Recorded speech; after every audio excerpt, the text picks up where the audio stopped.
Okay, so hello everyone. Welcome. I'm Kristen Bliss and I'm an assistant professor at the University of Toronto. Welcome to this masterclass on Aasim Sajjad Akhtar's book, The Politics of Common Sense, State, Society, and Culture in Pakistan. Before I introduce Dr. Ayyaz Mallick, who will be leading our discussion of the book, I'd like to briefly provide a bit of context for our discussion and to acknowledge the generosity of the Department of History at the University of Toronto for making the event possible. So this masterclass and next week's public lecture is the culmination of this graduate level reading course that we've been doing on labor and left history in Pakistan, where we've been reading the inspiration for, the classics of, and new works in labor history and left history of Pakistan. And we're so thrilled to be able to not only open our course to the entire history department today, but also to the U of T community, and those of you who are joining from other places of the world. And it's also a really fabulous opportunity for us to be able to engage with Dr. Mallick's book in progress, since it promises to be a really important work of labor history. So while the event is happening virtually, the land on which the University of Toronto operates was appropriated from the Huron-Wendat, the Seneca, and most recently the Mississaugas of the Credit River. And we acknowledge the ongoing process of colonialism as we work on this land. So now, without further ado, I'd like to introduce Ayyaz. So Dr. Ayyaz Mallick is based at the Faculty of Environmental and Urban Change at York University, from where he's recently completed his PhD. His research interests include Marxist and post-colonial theory with a focus on labor and urban politics in Pakistan. He writes regularly for popular outlets, both in Pakistan and abroad, and his academic articles have appeared in Studies in Political Economy, Urban Geography, and Antipode.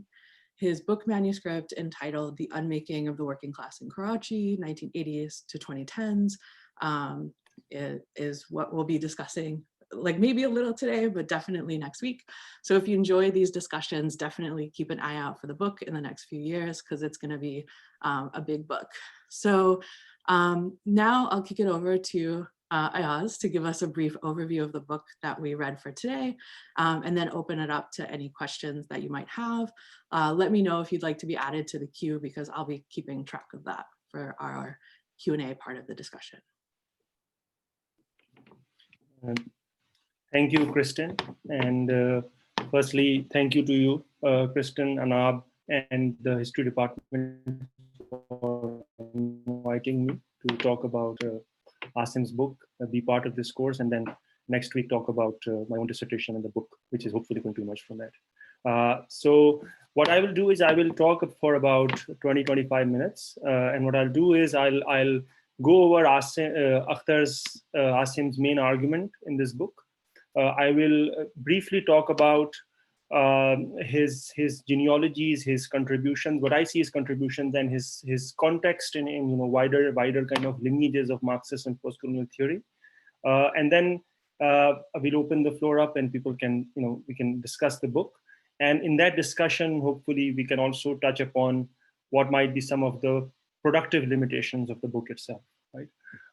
So I won't touch on the limitations for now, but hopefully they will come, or if people think whatever limitations are, they will come out in the discussion. So just to go straight into this. So Aasim Sajjad Akhtar's The Politics of Common Sense, the aim is to understand, his aim is to understand the evolution of politics in Pakistan over the last 3 to 4 decades, and especially the endurance of the prevailing militarized power structure in Pakistan. For this, Akhtar critiques the mainstream literature and even some of the seminal radical literature on Pakistan, such as Hamza Alvi, for its exclusive focus on the politics of quote-unquote big men and elites, or on the politics of Islam and the so-called rogue state. Instead, what Akhtar wants to do is to focus on how consent for the prevailing power structure is generated from quote-unquote below, but beyond any mechanical Marxist notions of quote-unquote false consciousness or the lower classes being somehow duped into supporting the ruling classes despite their best interests. To achieve this, Akhtar recruits Antonio Gramsci and his concepts of common sense, hegemony, and the historical bloc. And we can talk a bit more later as to what these mean. In the process, Akhtar discovers that there has indeed been considerable change in both the form and content of politics in Pakistan, and especially the mode of subordinate classes' interaction with the state and dominant classes. For Akhtar, this is most usefully understood in the longue durée of the insurgent movement of the 60s, 70s, and which Akhtar calls the politics of resistance, and its subversion and dissipation by a changing ruling bloc through the post-1970s era. Akhtar calls this the new politics of a politics of common sense, which works mainly through the formation of vertical patronage networks with intermediaries linked to the state. And this is a function of both the evolution of the post-colonial state in Pakistan and the deepening of capitalism in the social formation. And although Akhtar doesn't explicate on this in much detail, also it is linked to the worldwide rhythms of capitalist accumulation, globalization, and imperialism. For example, the impact of Gulf migrations on Pakistan and the Afghan jihad, and the kind of imperial warfare, which is the so-called Afghan jihad in neighboring Afghanistan.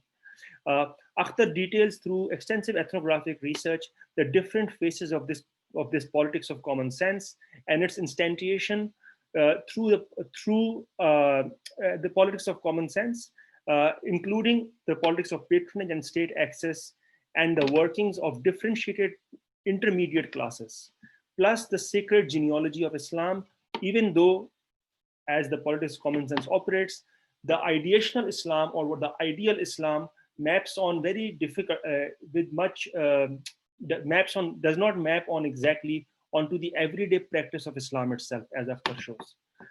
This politics of common sense for Akhtar often works through so-called ascriptive ties, such as ethnicity, biradari, caste, but does not necessarily do so, because the determining factor is access to the state for securing of services, favors, etc., where both existing ties may be mobilized, such as ethnicity, caste, and so on, but other forms of rights, entitlements, and shifting and protean linkages with patrons may also be invoked.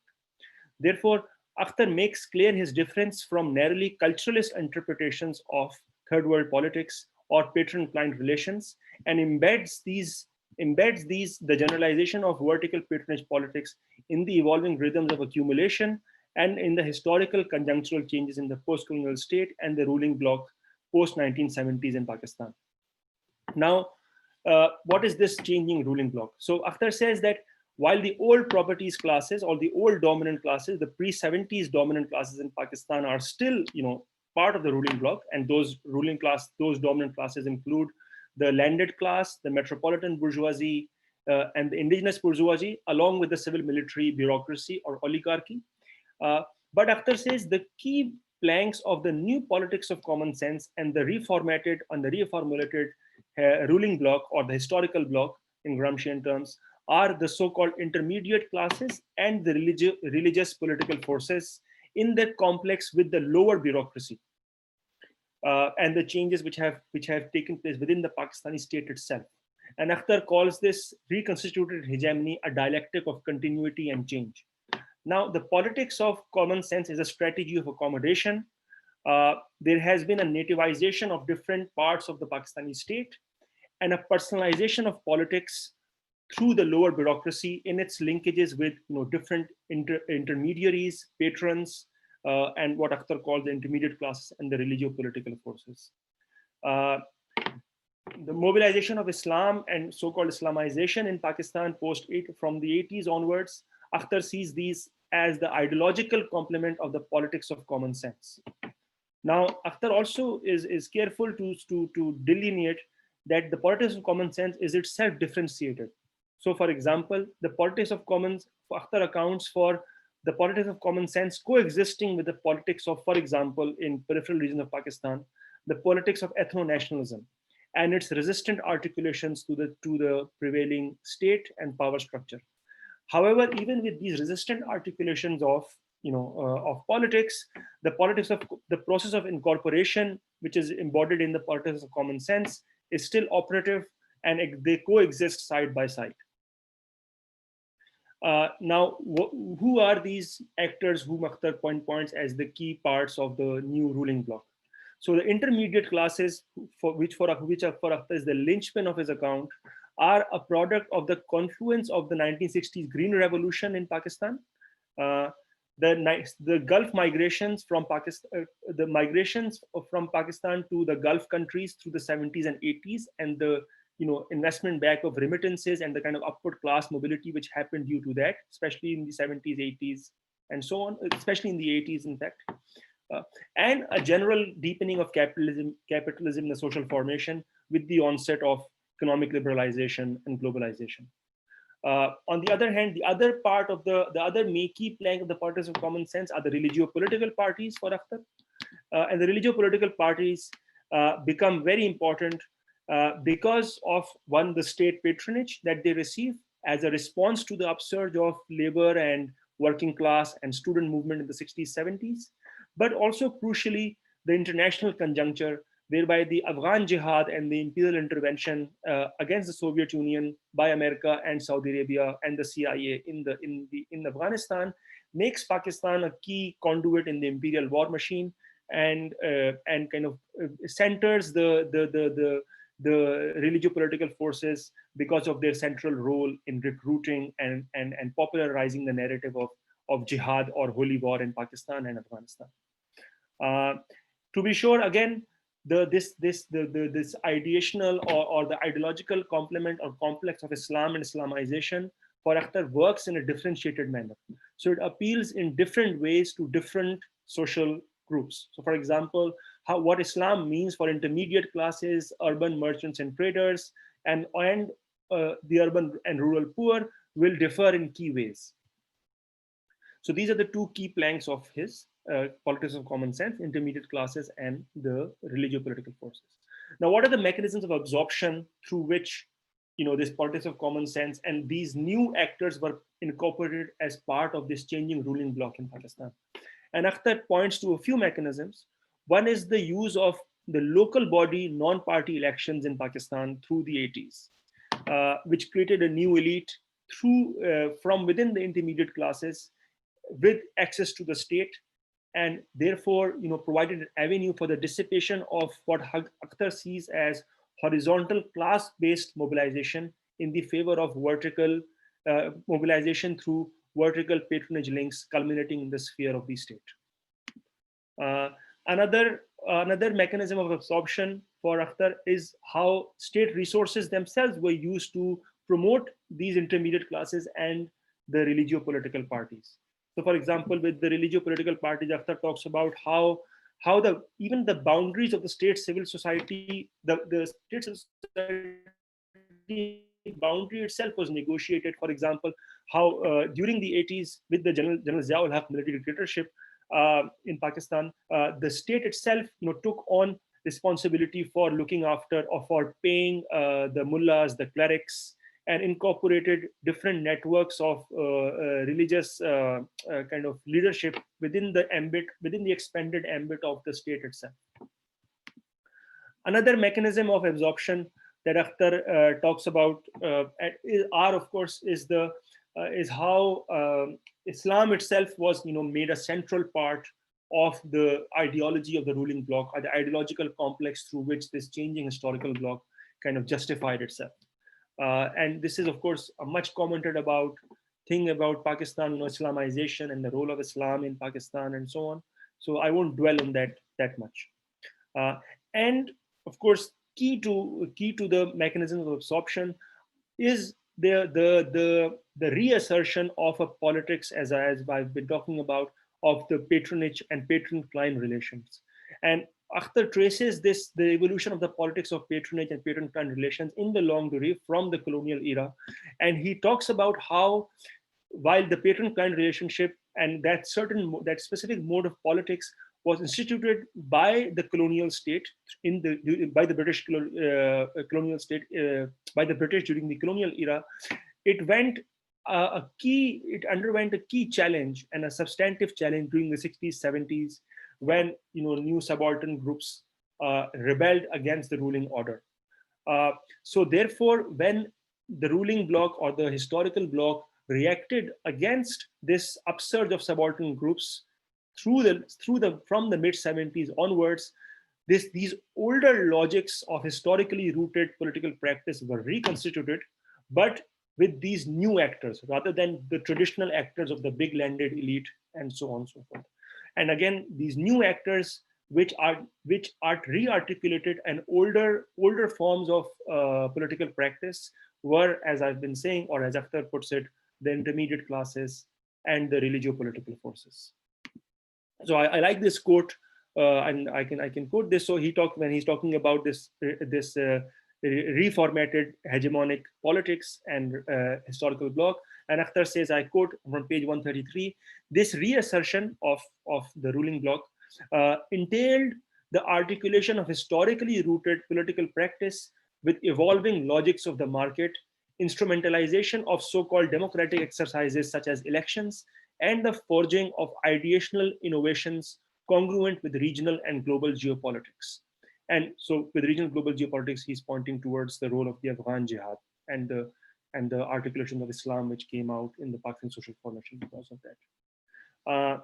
Now, I will talk very briefly to situate Akhtar where I see Akhtar's contribution in terms of theoretically and in the Marxist tradition, and then we can talk a bit more about the book and what people's thoughts are, what might be its limitations, and so on.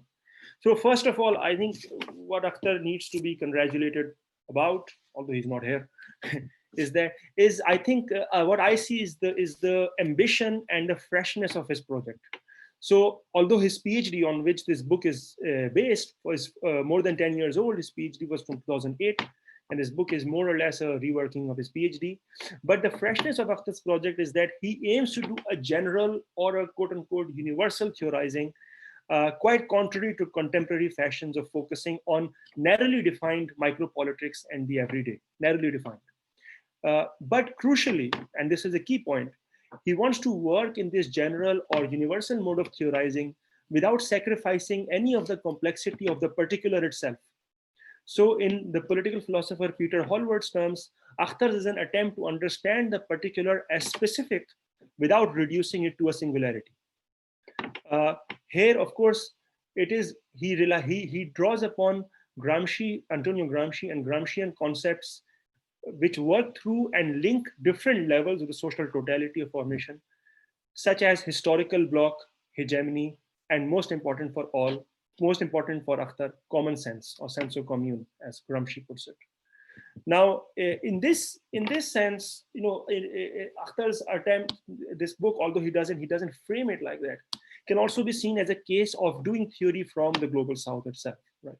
So, this is a good example of advancing Marxist and especially Gramscian thought from a quote unquote seat in the global South, but crucially, and this is a key point to be noted. Reading Gramsci or advancing Gramscian and Marxist scholarship from the global South is not a new project; it's an old project. But Akhtar does this in very different ways from the usual South Asian and post-colonial lineages of Gramscian thought. And by this, I mean the subaltern studies group. Although, of course, in the South Asian context, the most famous mobilization of Gramsci, the most well-known mobilization of Gramsci, and we can discuss as to how good that mobilization is of course the famous the subaltern studies group, which came around Ranajit Guha, and of course it has its own many internal variations and evolutions through the years and so on. But Akhtar mobilizes Gramsci in a distinctly different manner from the subaltern studies group, and he makes this clear at several points through his ongoing engagement with Guha, but especially with Ranajit Guha, but especially with Partho Chatterjee and his concepts of political society, civil society, and so on and so forth. And he doesn't talk about passive revolution. So in that sense, and again, this is also a key point for students or people here who might not know, is that Akhtar is not alone in this distinctive South Asian lineage of Gramscian mobilization. In fact, although the subaltern studies lineage is much more famous, Akhtar forms a continuity with what I would say is a critical historicist lineage of Gramscian scholarship, and an older lineage of Gramscian scholarship which developed in conversation and in tension with the subaltern studies group itself. And some of the more famous and more prominent names in that other lineage of Gramscian scholarship in South Asia are people like Himani Banerjee, Ayyaz Ahmed, and Sudipta Gaviraj. Sudipta Gaviraj, I think, of course, I think was Akhtar's PhD supervisor as well at SOAS. So, and we can discuss more as to how the Banerjee school, or Banerjee lineage of Gramscian mobilization differs from the subaltern studies lineage, and of course this can be very. I can talk a bit. I can talk briefly about this, but very schematically, and we can discuss this more because there are lots of internal kind of variations in this. But very schematically, the paradigmatic statements of the subaltern studies group. So, for example, Guha's famous short essay, Notes on the Historiography of Colonial India, draws upon Gramscian terms like subalternity or like the subaltern, but looks at subalternity as an autonomous domain. And these are Guha's words themselves. It's an autonomous domain which is characterized by a structural dichotomy, again a term that Guha uses, structural dichotomy between the so-called elite domain and the so-called subaltern domain. And of course, this domain, this cleavage that the subalternists perform with Gramscian concept of subalternity, then starts mapping on, as they move into in their project, onto other binaries as well. So the subaltern elite binary then also becomes an absolute binary, or almost a civilizational ontological binary when it comes to Chakrabarti, between the so-called West and the so-called non-West, even though his stated aim is so-called provincializing Europe. Similarly, there is another binary which is enacted, which is between so-called culture, quote unquote, and the so-called economic or the material, and so on.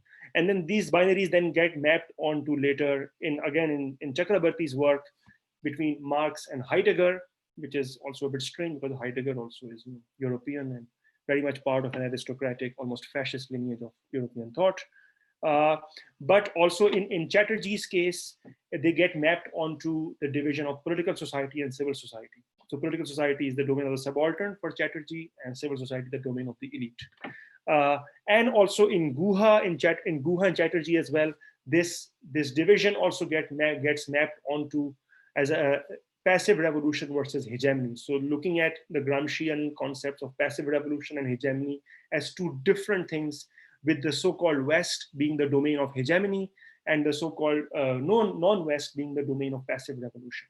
Now, I know I'm kind of generalizing here, but we can discuss these and a lot the subalternists overcome these defects. Many of them overcome these defects in the practical state in their work, not in the paradigmatic statements, but we can discuss this later.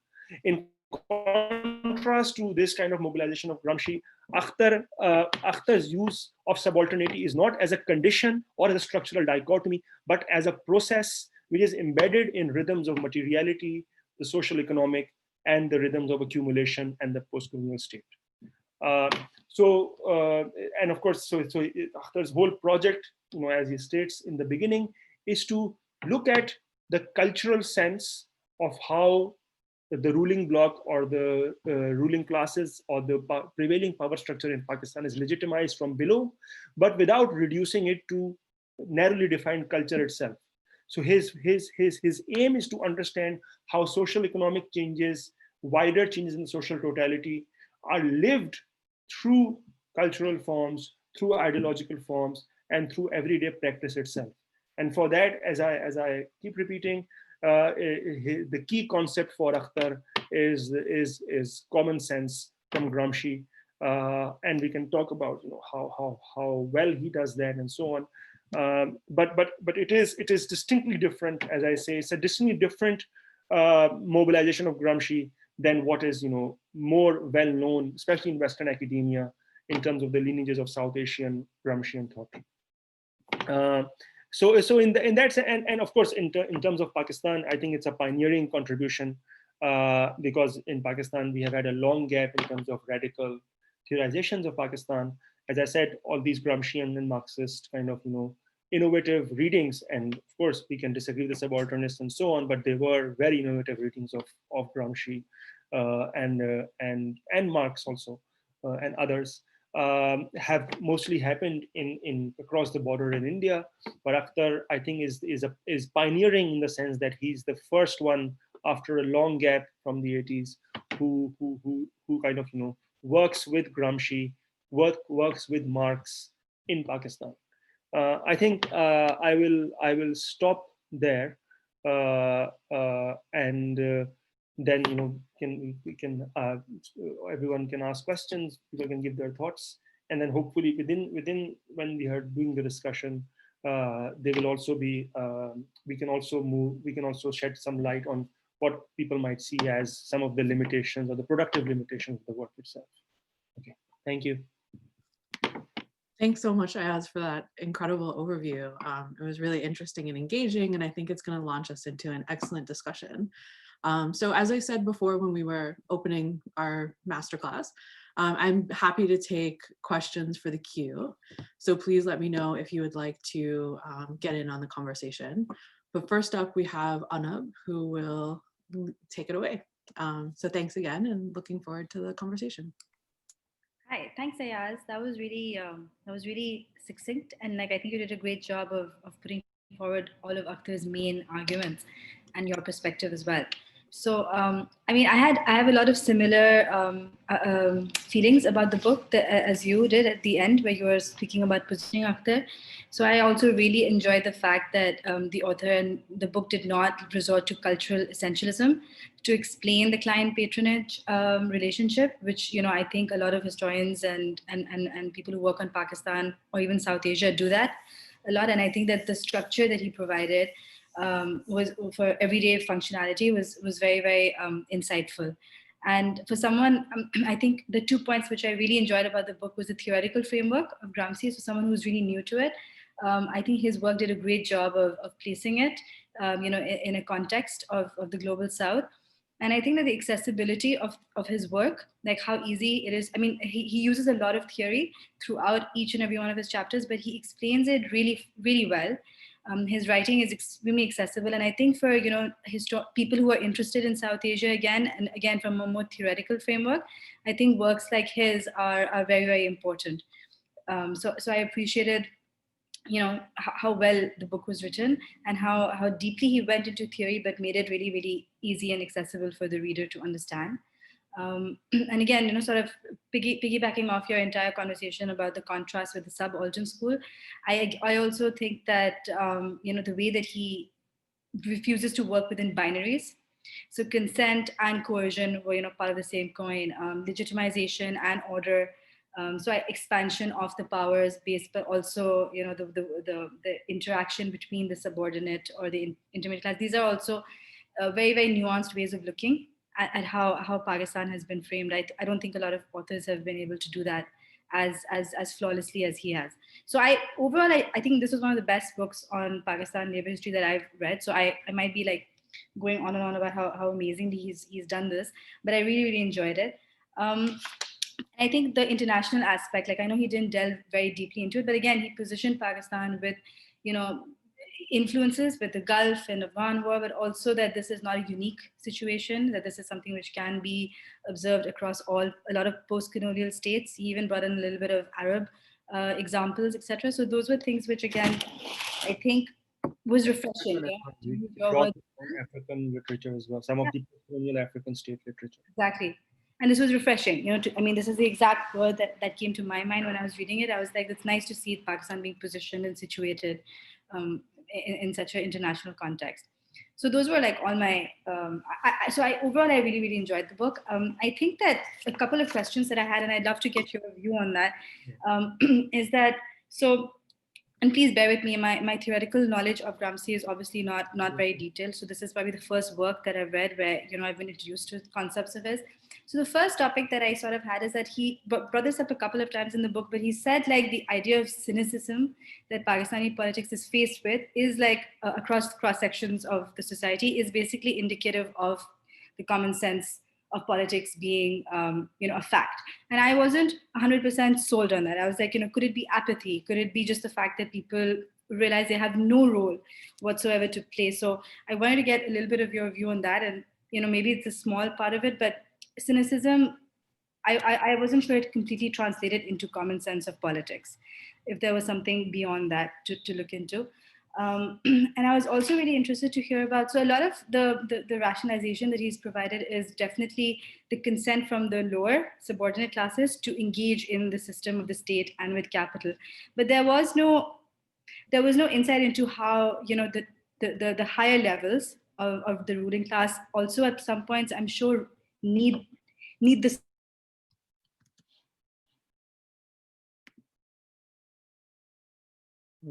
Is she off? The higher levels have blocked her off. Let's give another minute to, I guess, unfreeze. But maybe if you want to weigh in on the question, well, I guess we should wait for her to answer her questions. Yeah. Let's see.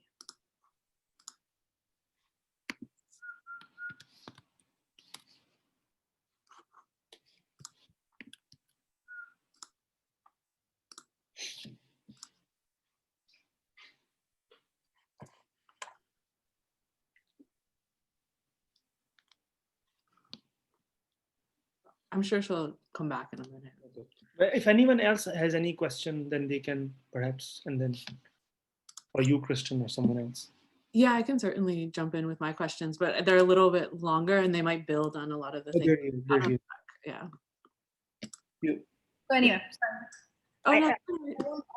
I just meant to say that, what do you think of the part of like the ruling class or the state requiring the assistance or the need, or from meeting the subordinate classes? Like, he didn't touch on that at all. But I didn't. So the last one is that the ruling classes needing the.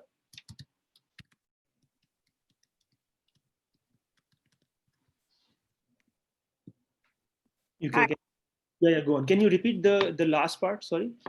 The last part was just to stop ranting, but to say it in one sentence.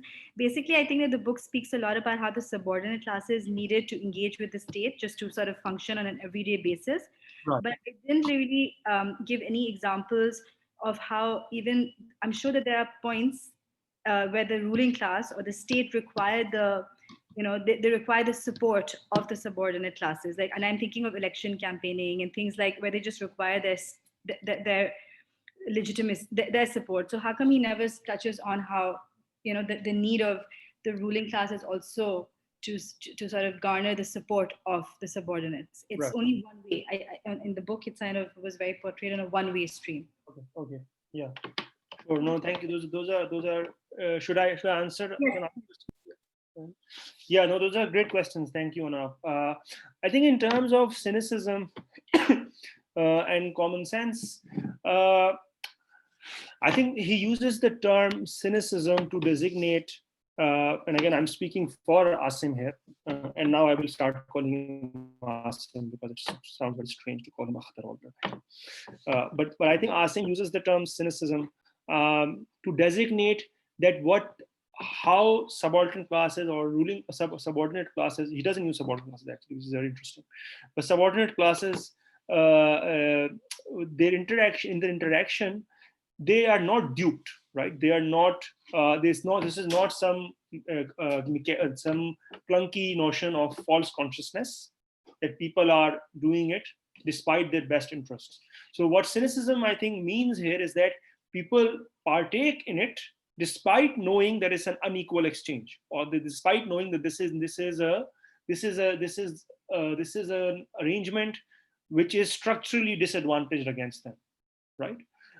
So I think that is what cynicism is getting at. I think with what you are getting at, that it could be just apathy and not being able to influence. I think that's part of it, right? I think so. So for example, if you go to, and this is something, I mean, Akhtar draws a lot upon common sense, the concept of common sense in Gramsci. But I feel, and we can talk about this later, I feel he doesn't follow through on the promise of the concept itself. So for example, in Gramsci, when Gramsci talks about common sense, one of the key modalities of common sense is that in Gramsci, and I'm quoting here from my memory, is that Gramsci says that it is disjointed and episodic, right? What Gramsci means is that it's not a coherent conception of the world. So it's a contradictory conception of the world, and it is contradictory its contradictoriness is very much linked to the condition of subalternity, right? So, for example, if the subordinate classes had a coherent, what do you call it, consciousness, that would be a coherent class consciousness. So, in fact, common sense is the operative consciousness in an era of time of dispersion itself, right? So when things are disjointed, titar bitar in Urdu, the Urdu word would be, right? In that sense, common sense is the form of consciousness or popular, practice, ideological complex, which does not lend itself to a coherent conception of the world. And that is exactly what Gramsci is saying, is that, how ruling classes rule is by disaggregating, right, or dispersing those below, right, those below them, so that they don't form a coherent challenge.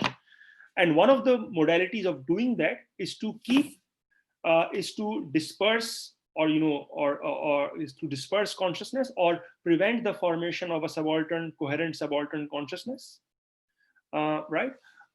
And therefore to keep it confined under certain limits, right? And this is what Akhtar says, that politics of common sense, when he says there is a strategy of accommodation, is that there is room for maneuver, but only so much, right? Room for maneuver within these limits, but not that it goes from what Akhtar says, politics of common sense, to politics of resistance, right?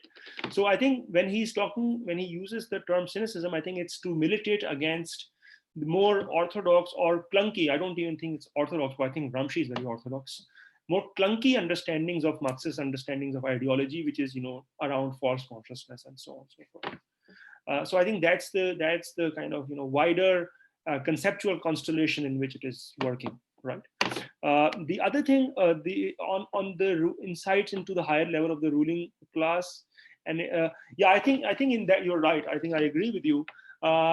But I think why Aasim does that is that because so much of the literature on Pakistan is very much focused on, okay, the military did this, the landlords did this, right? America did this, and so on and so forth. So it's so much focused on the big men of politics, or the ruling classes, or the elites, that Akhtar, in a very classical Leninist sense, and Lenin also uses this term actually in a different context, he bends the stick towards the other side, right? And even Marx uses this term, as far as I remember. But he bends the stick towards the other side to emphasize something else, right? So, yeah, I mean, he doesn't talk about elections, but he wants to focus, again, he doesn't want to focus on the voting. He says that, voting is, he wants to focus on everyday life itself and how that generates consent, if you see what I mean. Yeah, I'm sure. I think, I mean, it could be enriched. I think this kind of thing could be enriched by having an account of, how election politics works, right? For example, how even, I think, I mean, one of the lacunae or something which he brackets off is how actually imperialism works to kind of secure the ruling classes or the historical bloc in Pakistan. But I think why he doesn't focus on elections or the elites, I think he's trying to bend, and I think justifiably so, in light of the mainstream and literature on Pakistan, he's trying to bend the stick almost towards the other side. And I think that's what he's doing. If you see, I don't know if this makes sense, but I understood that he wasn't going to elaborate on how their structure worked, but I thought that if he had shown how they were also, beholden to the yeah, classes to some level, it would actually just further strengthen his argument about the fact that yeah, this is a two-way street. yeah. Rather So just to briefly talk about that, is that, I mean, his whole argument is that, that in the 60s, 70s, there was this rupture, right? And there was this danger of rupture, and there was a danger, and I'll talk about this next week in terms of Karachi. There were real alternatives on the ground, right? Workers were taking over factories. This happened in Karachi. I know Zahabia is here; she will know about this. In Pakhtunkhwa, people were taking over land and so on and so forth. East Pakistan, of course, separated. And in that context of rupture, where actually consent was finished, right?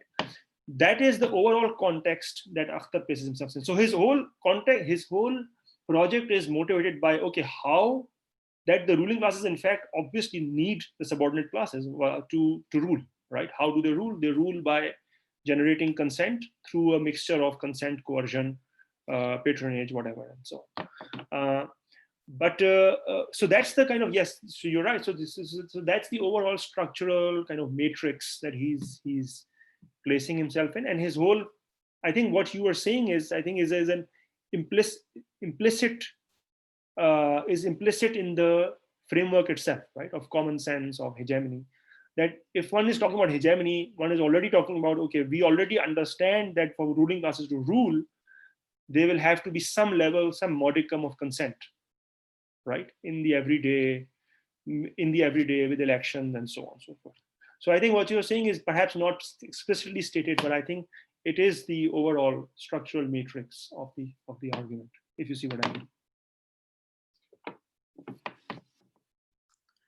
So perhaps I can take my prerogative as chair to ask a couple questions to follow up on this conversation.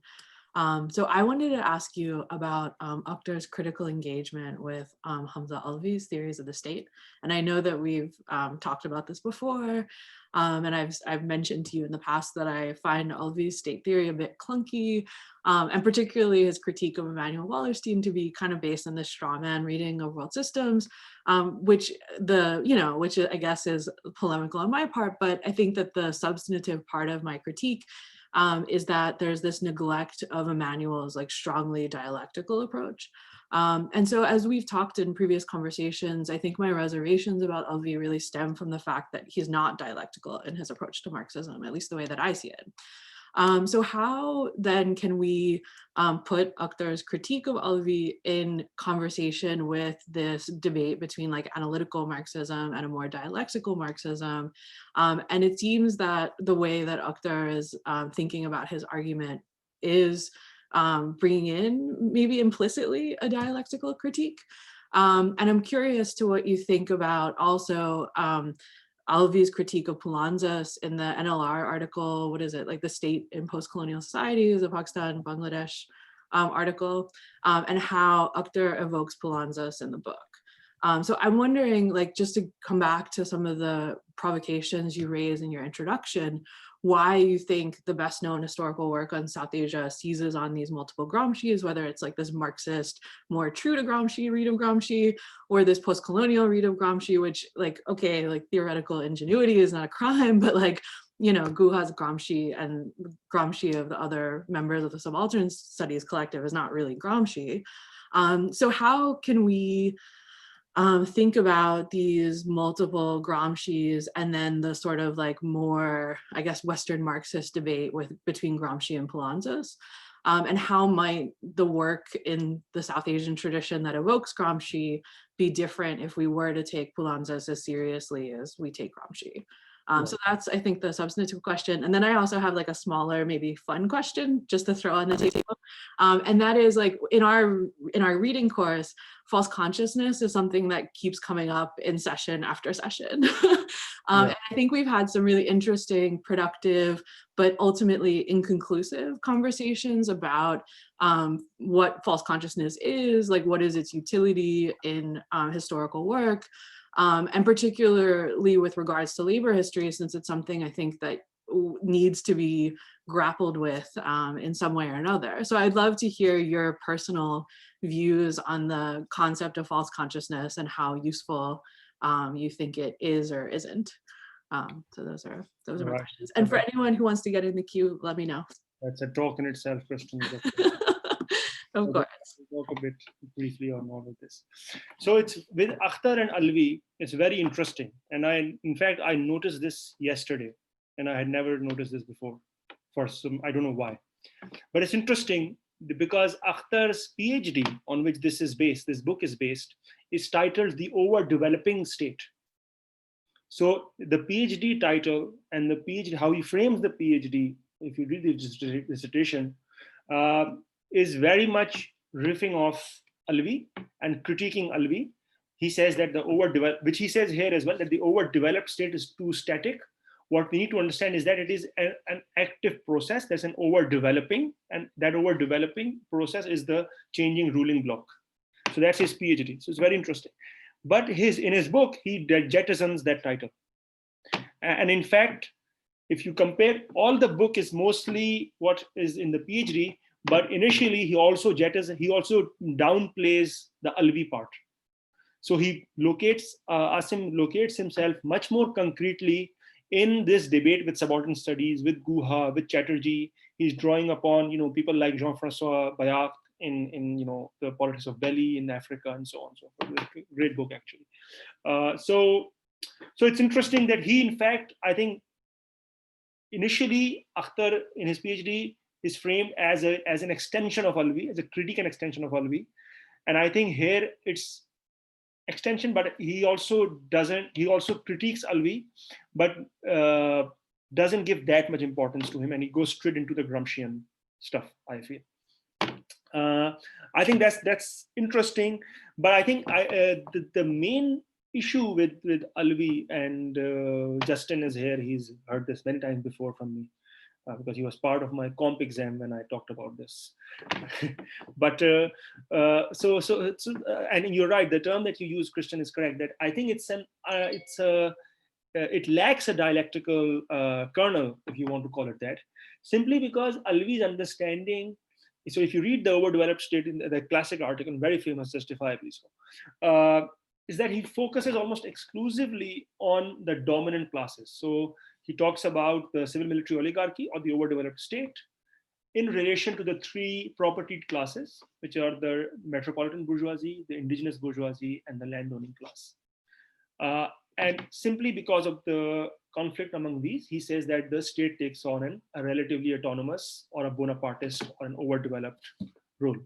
Now, the term that I use for this is that the problem with Alvi is that he concentrates on horizontal class struggle, that is between the dominant classes, rather than vertical class struggle, that is between the dominant and the subordinate classes.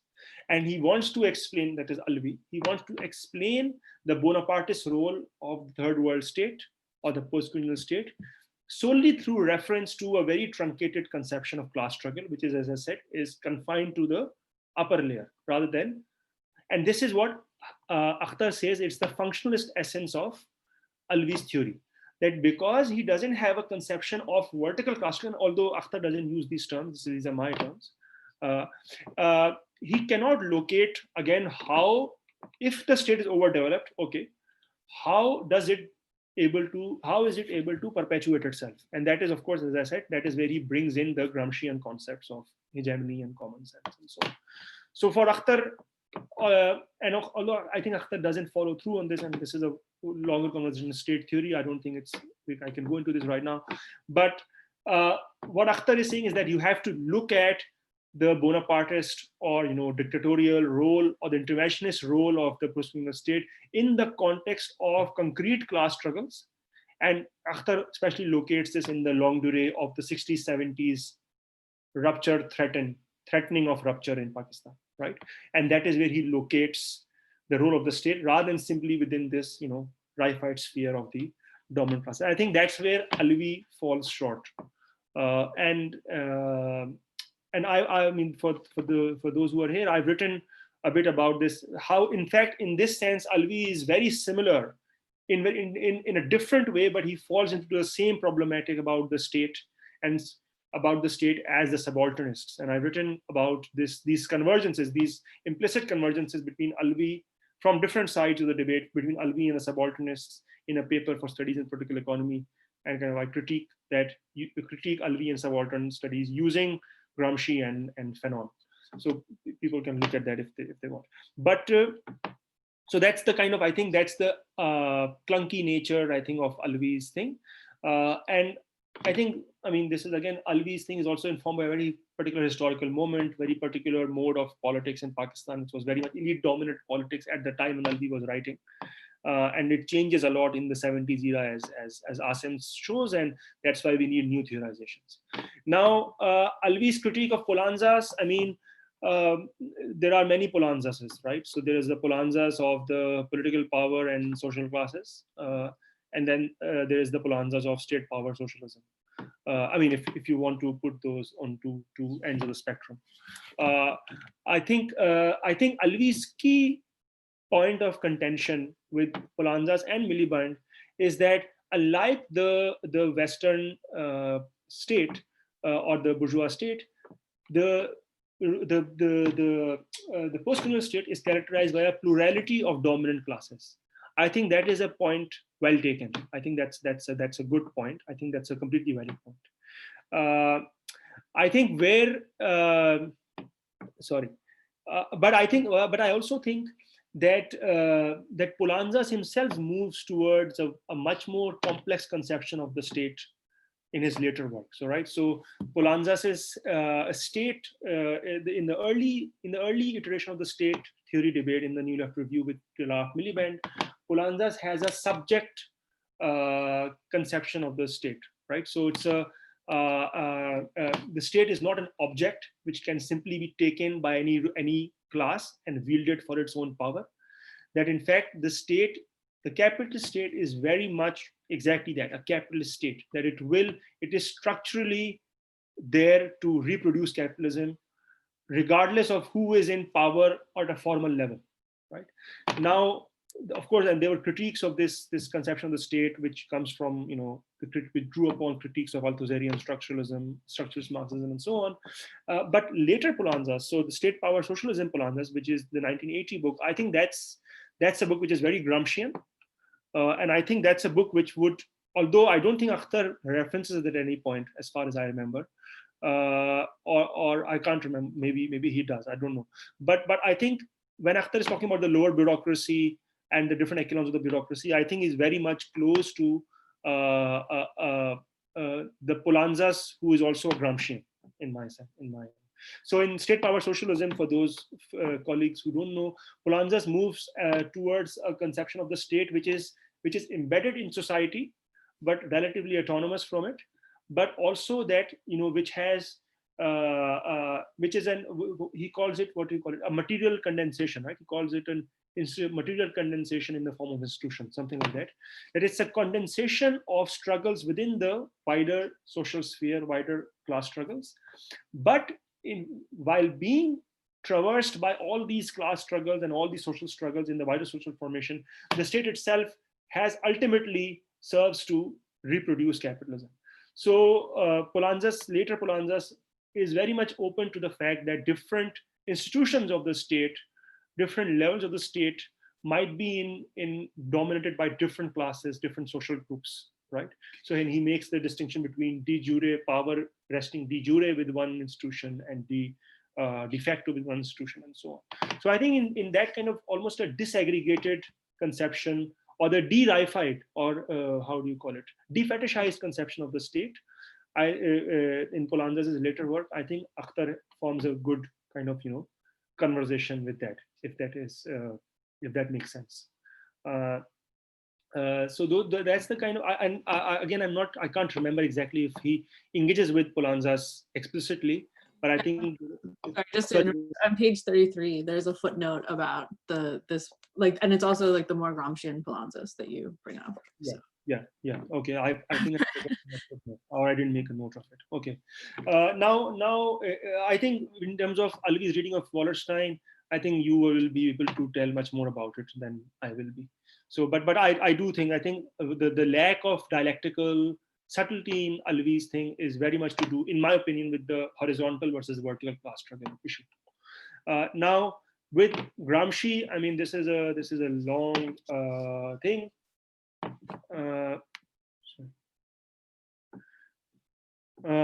Yeah. So with Gramsci, I think it's interesting. I think it's not to do with the fact of a true Gramsci. I don't think there's such a thing as true Gramsci. I think, and this is a general point about doing theory itself, right? I think when concepts are mobilized from which are generated in a different context, right? In Gramsci's concepts of subalternity and so on are very much from the Southern Italian context. And of course, he talks about the US, he talks about Latin America even, he talks about Islam, he talks about Gandhi even at one point in his prison notebooks, and so on. So, but I think there is a certain carefulness and subtlety which is required to translate concepts from one context to another, right? to make concepts travel in Edward Said's kind of terms. Now, and to make concepts travel, you must, I think one must, it's almost like doing a translation of language, and translation is a key word in Gramsci as well, in fact, because his training was in linguistics, for those of you who don't know. He was a linguistic, he was doing his studies in linguistics at the Turin University with one of the great linguistics of his time, which is Bartoli. But in terms of translating concepts, it's very, very important to understand the wider constellation, conceptual and political strategic constellation in which a concept originates, right? And when you translate concepts, one has to be very careful in, okay, what are the strategic and political and conceptual coordinates of this concept as it develops in this particular conjuncture or place, space, time, and so on. And then how we translate it, say, let's say to Pakistan or India. So I think so in that sense, one must be very familiar. Good theory, I think, is familiar with the context of the concepts that it is, deploying and how it is deploying them. I think with Guha and Chatterjee and so on, what happened was that they took the term subaltern, and it of course bears a resemblance and family resemblance to Gramsci, but they kind of divorced it of its kind of relational kind of, the relational constellation that it was originally deployed in. So as I said, for Gramsci, hegemony, passive revolution, common sense, subaltern, these are not dichotomies, right? Consent and coercion are not dichotomies. Hegemony is not simply consent. Hegemony is the constellation of consent and coercion. And we can talk about this later as to how this particular conception of Gramsci becomes dominant. Subaltern is not an autonomous domain. It's not a condition. It's not an independent condition. It is a process.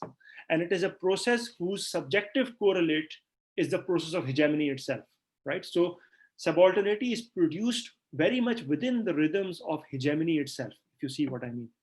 Now, when the subalternists translate this concept, as I said, Guha talks about it explicitly. He says it's an autonomous domain. He says it's a structural dichotomy. So and subaltern elite is a structural dichotomy, is a cleavage and so on. And this is kind of doing, I think this is not a good translation of Gramsci, if you see what I mean, right? Because it's not taking seriously the relational and strategic kind of, character of Gramsci's concepts itself. Now, as I said, I think this kind of relational, strategic, reading of Gramsci has become more prominent over the last 20-30 years with a new understanding of Gramsci, which is called the philological tradition of Gramscian scholarship.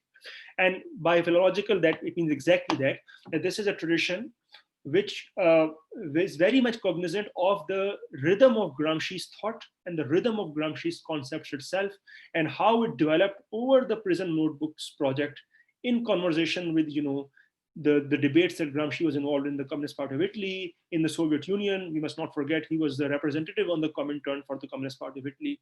So a lot of his concepts, even the concept of hegemony, united front, they all come from, Lenin and the Bolshevik debates. And of course, his own training in linguistics.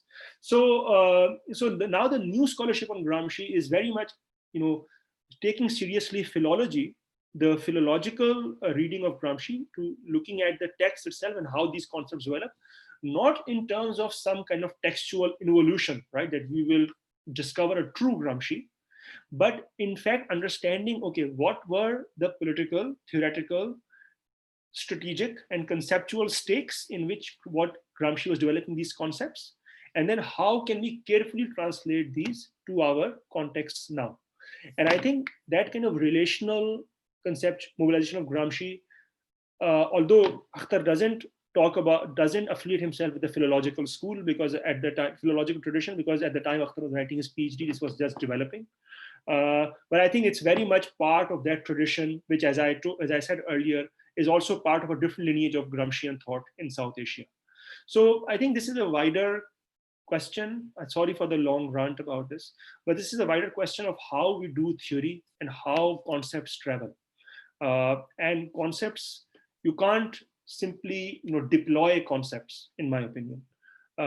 Concepts require a labor of translation, and translation, in a very strong sense of the word, requires, when you're translating from one language to another, you must know both languages very well, right? You have to be very legible. You have to understand the contexts, the idioms of those languages in both languages. And that is, I think, theory and making concepts travel is also a bit like translation. In fact, Gramsci himself uses the word translation, drawing upon Lenin, when he says that we have to translate the experience of the Russian Revolution, which basically means that it won't stay the same when it goes to Europe or Western Europe in Gramscian sense, but it will have to take seriously the lessons that are offered, in Gramsci's case, of the revolution in the so-called East, which is Russia.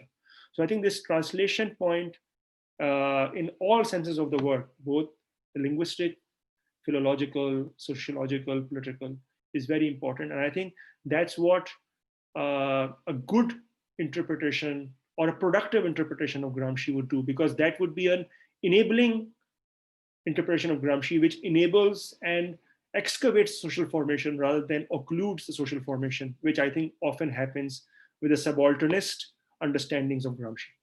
If you see that. Sorry for this long thing. Thanks for that. That was really illuminating. So we have Justin in the queue. So Justin, would you be able to please jump in and ask your question? Okay. Hey, Ayyaz, it's been a while. Not really. But we have another comrade, Farooq Suleiria, and he came out with a book comparing Pakistan and India's media. I don't know if you know that book, Ayyaz, but that's what I felt reading Aasim's book, was like, I wish there had been some, because he's talking about common sense, he's talking about consciousness in a way, and like the way that groups of people develop their political consciousness. And so it seems to me, you need to talk about media, the corporate media, the ideological institutions, the relationship between elite, ideological institutions, including the education system, private education systems, public universities, and then, because all of that kind of overhead, there was a lot less of that when Gramsci was writing, right? So it's like, to translate it to our context, to Pakistan today, or any country today, I think you have to contend with that massive ideological, like corporate ideological infrastructure. Yeah. So if you were to link, or if you were to try to analyze Pakistan's ideological institutions, or that landscape of media and education, in the context of what Aasim's talking about, how would you link those? Yeah. How could we think about linking those? That's a great question, Justin. That's an actually very good question. Sorry, Christian, I missed your false consciousness thing. We'll circle back to it. I'll hold you accountable for your takes on that. But that is also a long spiel. Of course. We debate in Marxist theory, right? We all love ideology. Totally. But yeah, sorry. And Justin's question is also related to that. So I think that's a great question. That's a great point, actually, Justin. That again, I think it's kind of Aasim bending the stick towards the other side, and because he's so much concentrated on the everyday practice, and he's centering the patron-client relations and so on. And this is also kind of my critique of the book. Just to jump in there, but like in India specifically, like patron-client relations and violence is being organized over WhatsApp now, right? Like it's so integrated into the whole, even the everyday kind of power relations and violence. No, absolutely, I agree. And I think so I just jump in, just like kind of extending Justin's point. I think that is the lacunae of Aasim's book, is that, so which I also kind of indicated earlier, that this concept of common sense it can be a very productive concept. But I think Aasim, of course, because he's trying to understand patron-client relations and outside of cultural understandings, he in fact eschews or doesn't follow through on the promise of the concept itself, I think, or promise of the conceptual constellation, if you want to call it that. So in fact, I think there is a lot of density to popular common sense, lots of elements which I think Aasim doesn't touch upon, right? So when he's early in the book, he says that common sense is contradictory, it's multiple, it's disjointed, it has this radical side and passive side and so on, but he only focuses on a few aspects of common sense, right? So and this was my when I was reading it, I was like, okay, yeah, I understand patron-client relations and so on, but what are the other elements here, right? And I understand that you don't want to talk about Islam. I mean, he talks about Islam, but I understand that you don't want to talk about Islam so much because everyone talks about Islam, right? Which is fine. Which is fine, it's important, but it's also not that important. I mean, it's not that as important as it made out to be in relation to other things as well. But what are the other elements of common sense, right? Both the passive side and the radical side, right? What Gramsci would call the good sense of common sense, right? So I think you're absolutely right. I think there are, I think the framework or the problematic that Aasim establishes is good, but I think it can be much more done in much more detail, right? Bringing in, for example, like Farooq Salaria does, the culture industry. You can bring in, in my dissertation, in one of the chapters, I talk about working class consciousness and culture industry. So media, the use of smartphones, the reification which happens through electronic media, consumer capitalism, right? Conspicuous consumption and how that affects consciousness. And I think that is also a very, that would be an interesting avenue to explore, because it would bring Pakistani Marxist or South Asian Marxist scholarship in conversation with another lineage of Marxist scholarship, which is designated as so-called Western Marxism. Because, of course, for those few who don't know, again, very schematically speaking, and this links to, in some ways, to Kristen's point. If I speak very schematically, there are two main lineages of thinking about ideology in Marxist theory, right? One is the so-called strategic or Leninist or so-called Eastern understanding of ideology, which is very much related to ideological institutions, comes from the German ideology of Marx, right? So when he says that the ruling ideas of an epoch are the ruling ideas of its ruling class, right? So there's that. So there's that, ideas coming from the ruling class. There's that lineage of ideology theory in Marxism, which is taken up, in State and Revolution, and so-called Eastern Marxism. And then there is another lineage of ideology theory in Marxism, which is then later becomes the Frankfurt School, right? Which takes its lineage from Lukács, right?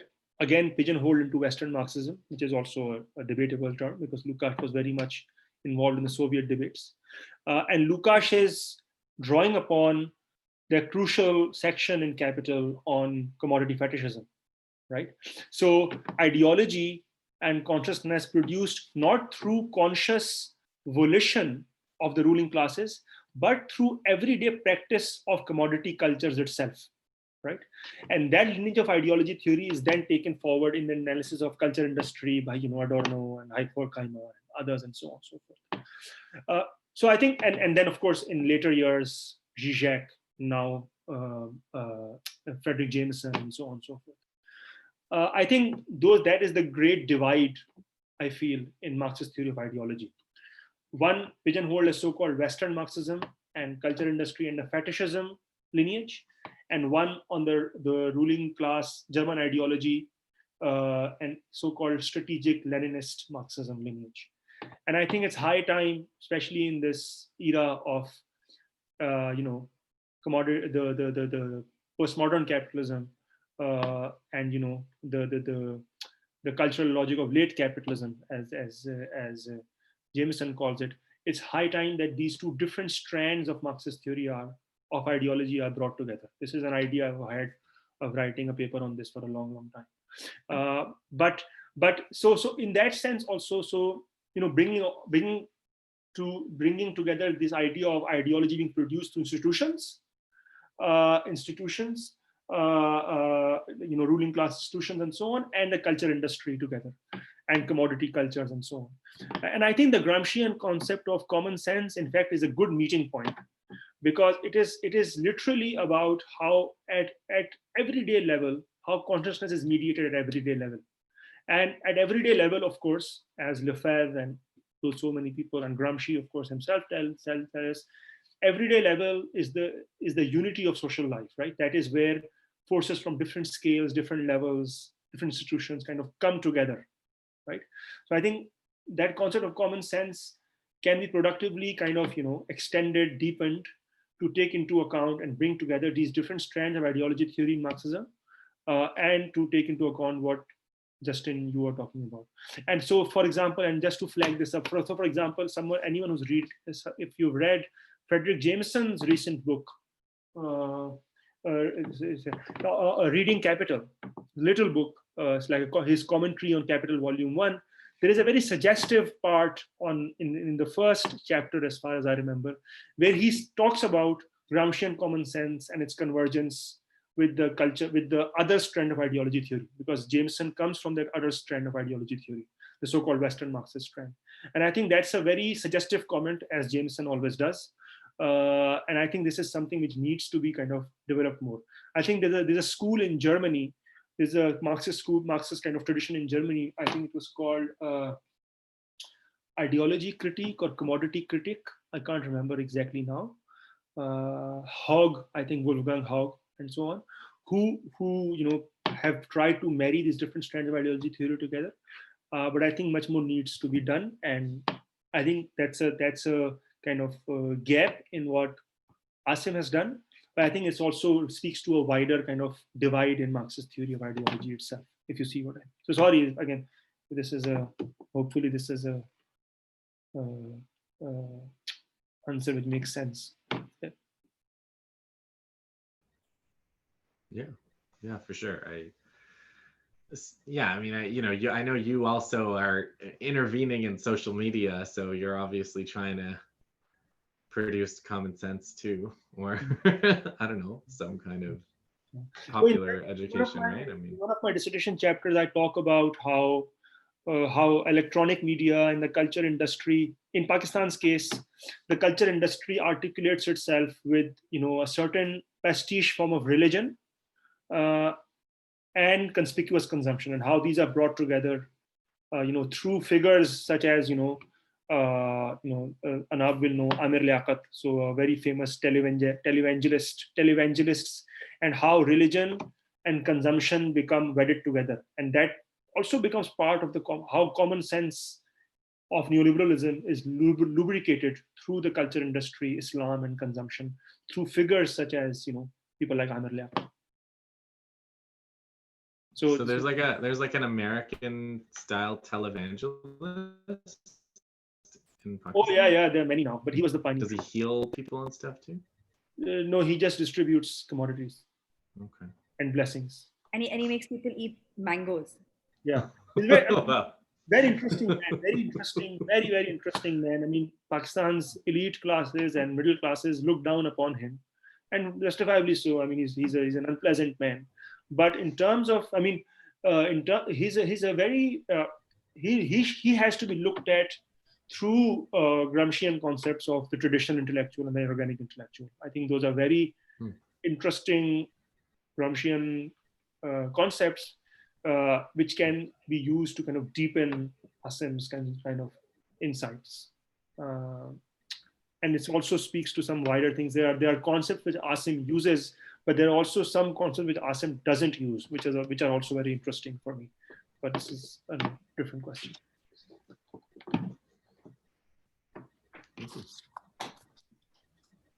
Yeah, any other questions from that you'd like to ask of our guest speaker?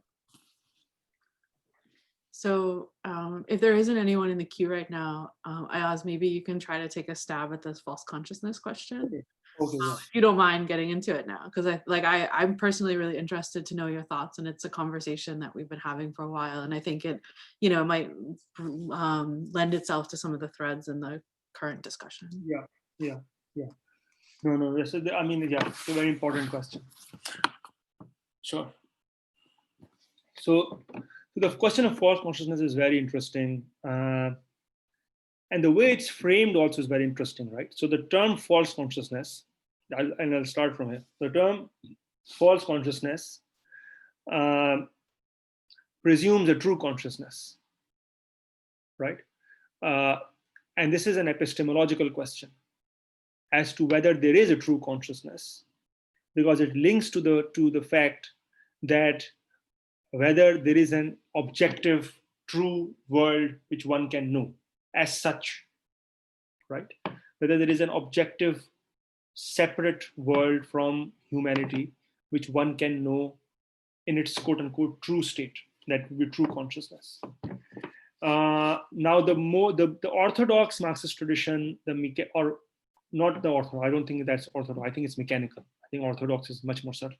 The mechanical Marxist tradition says yes, that there is a world out there, and the basic philosophical epistemological point of view is materialism, and the presumption is that there is a world out there that we can know in its true sense, which is, and again the presumption is that it's a world which is separate from human beings.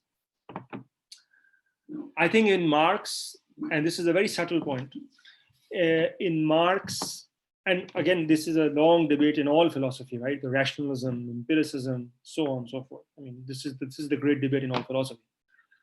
Kant and Hegel, and Locke and Hobbes, and so on, everyone.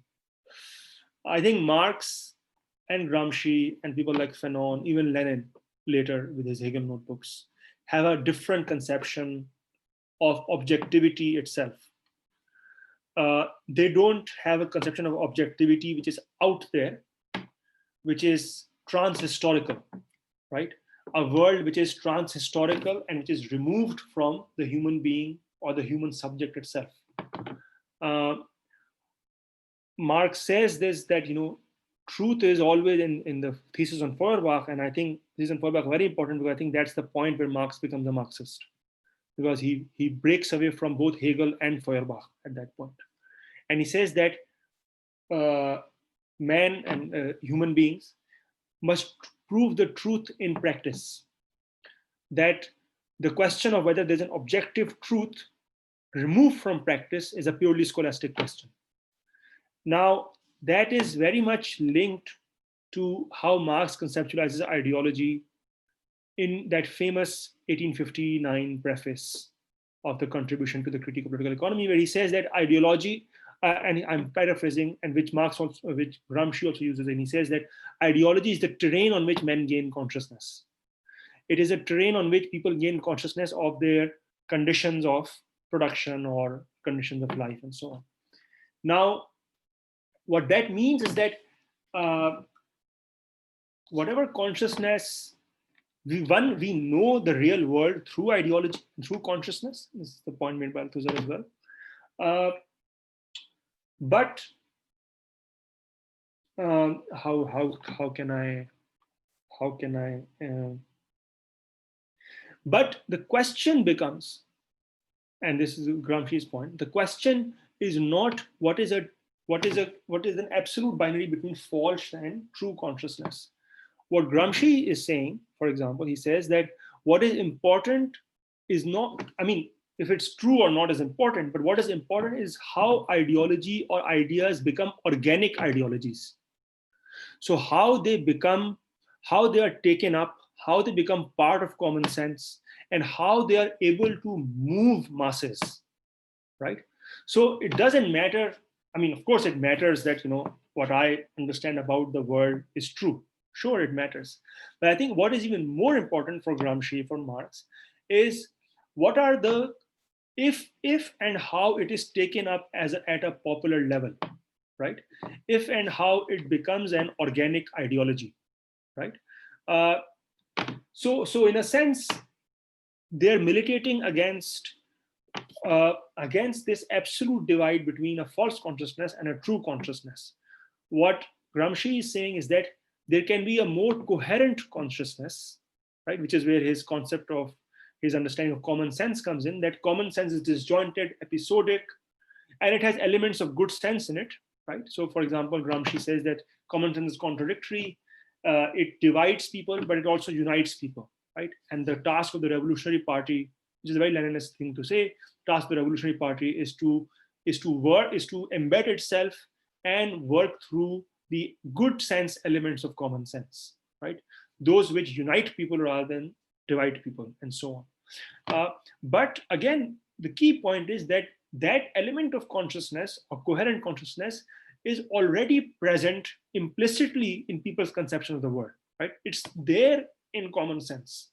So that does not mean, so it doesn't mean, which is the bad Leninist interpretation, that you bring true consciousness from the outside, because people are duped in false consciousness. What it means is that the ideological complexes through which people negotiate everyday life are contradictory. They are not, it's not ideology, it's an ideological ensemble. It's an ideological complex which has different valences, different elements, contradictory elements. Some parts of it, it's informed by everyday life, as for example, Aasim is showing, but it will also have elements, which disaggregate subaltern groups, and they are subaltern because they're disaggregated, but they are also they will also be elements which will be part of the tendency of subaltern groups coming together. And the task of the Revolutionary Party is, or revolutionary practices, critical practices, to synthesize these elements of good sense in consciousness. So my point is that I think Marx, Gramsci, they move beyond a conception of false consciousness and true consciousness. What they are focusing on is how ideas become true in practice, right? So what Marx says, that truth is proven in practice, right? That I can believe what I want. I can believe that, there is class struggle, right? Or I can show that there is class struggle, but it is only effective once it becomes popularly effective, once it becomes organic ideology, once it gets taken up and becomes part of mass consciousnness. And that is why I think Gramsci, Marx also, but Gramsci especially says that that the difference between, say, philosophy, a coherent philosophical conception of the world, ideology, and common sense is not a qualitative difference, but a quantitative difference. It's a difference of the coherence of different worldviews, rather than there simply being false consciousness on one side and true consciousness on the other side. I think that's my kind of long thing, but this is a key this is a key point in Marxist theory, and this is a key point where Gramsci, where Marx differentiates himself from Hegel and Feuerbach, and where Gramsci in his day differentiates himself from the idealism of Croce in his time, the neo-Hegelianism of Croce in his time, in his Italian context, but also the mechanical materialism of the Bukharin Stalin variety, which was being institutionalized in the Soviet Union as during his lifetime. And he goes back to what I would call an activistic materialism, that truth is a matter of action, of proving, of practice. And I think that's the conception which we get from Marx too, from Thesis on Feuerbach, and so on and so forth. So, and even so, very briefly, fetishism is understood as false consciousness often, right? But if you read Marx's fetishism section, he's showing how fetishism, reification, is produced through the everyday working of the commodity itself. So there is it's a surface understanding of the world, but it's not a false understanding, right? It's a partial understanding of the world. So I think there's a productive conception of ideology, of consciousness, who've move away from false consciousness versus true consciousness towards the conception of organic ideologies, if you see what I mean. No, thank you for that. So we have, I think, at least one, if not two more questions in the queue. So I'll read out Matt Schutzer's question to the group so that you can take that on, Ayyaz. So the question is, this was a wonderful talk, Ayyaz. Thank you for this great synthesis. My question is basically about the prospects of comparison for this type of state theory, either Akhtar's or your reading of it. Is it possible to think of it in terms of a type of post-colonial state theory, as Alvi did, for context beyond the history and social formation of Pakistan? I ask because one of the things I was struck by in your presentation is how divergent the tradition of Marxist analyses of the state have been, even between India and Pakistan. And I'm curious if we might understand these different trajectories in terms of the particular national histories that have given rise to divergent state theories. So crudely put, maybe India gets Yogendra Yadav, I'm sorry to laugh while I'm reading it, and subaltern studies, and Pakistan gets Alvi and Akhtar. Okay, so this is a great question. The comparison point is very important. I think, yeah, I think what Akhtar or generally the kind of Gramscian understanding lends itself to. Is it possible to think of it in terms of a type of post-colonial state theory as a for context beyond history? Yeah. No, absolutely. I think it's definitely an iteration or a kind of contribution to the state theory stuff, state theory debate and post-colonial state theory stuff, but in a very Gramscian sense, because as Gramsci also does it, breaking away from the reification of the state itself, right? So when Gramsci talks about the state, he says, okay, the state, there's a state, which is a juridical state, a judicial state, but there is an integral state, which is the contradictory and differentiated or dialectical unity of civil and political society. And in fact, and this is a lot of the state literature is now telling us this, the everyday state literature and so on, it's very hard to designate where the state finishes and the society starts, right? In fact, it's impossible. This is a dynamic boundary, right? This is the dynamic relation. And that's why, moving from simply state to a Gramscian conception of the integral state, although Aasim doesn't use the concept, the new philological literature in Gramsci uses this concept, to a Gramscian understanding of the integral state, it is this synthesis, the dialectical unity, distinction within the unity, contradictory unity of civil and political society, is a much more productive way of looking at the state and the social formation as a whole. And I think in that sense, looking at the state as this dialectical unity, and in fact, the state itself as transcending the state itself, is a much more productive way of looking at not just, I think, post-colonial contexts, but other contexts as well, right? And in fact, I think this is also one of the things borne out with by the most recent Gramscian literature, is that unlike, the Perry Anderson understanding of Gramsci, which became, of course, very famous, and the Guha understanding of Gramsci, that hegemony is the West and passive revolution is the East, Gramsci's concept of passive revolution is in fact designating the different trajectories of state formation in Europe itself, right? So he uses the example of England, of Germany, and so on and so forth, of Italy, of course. So the point is, Gramsci, the point is not to, have these geographical, ontological geographical divisions, which also map onto conceptual, ontological geographical binaries, which also map onto conceptual binaries. What Gramsci is saying is, in fact, that the general form of modernity or state formation in modernity, especially Gramsci says after 1871, the Paris Commune, is of a passive revolutionary type. Now, that does not mean that we subsume all difference under this one master concept, but the point is to use this understanding of, okay, what is a passive revolution, which is that masses are incorporated into ruling blocks in a passive manner through differentiated mechanisms of political society, civil society, economy, consent, coercion, and so on and so forth. Transformismo, a concept Aasim doesn't use, but could have been used, transformismo. And to look at the different modalities of that.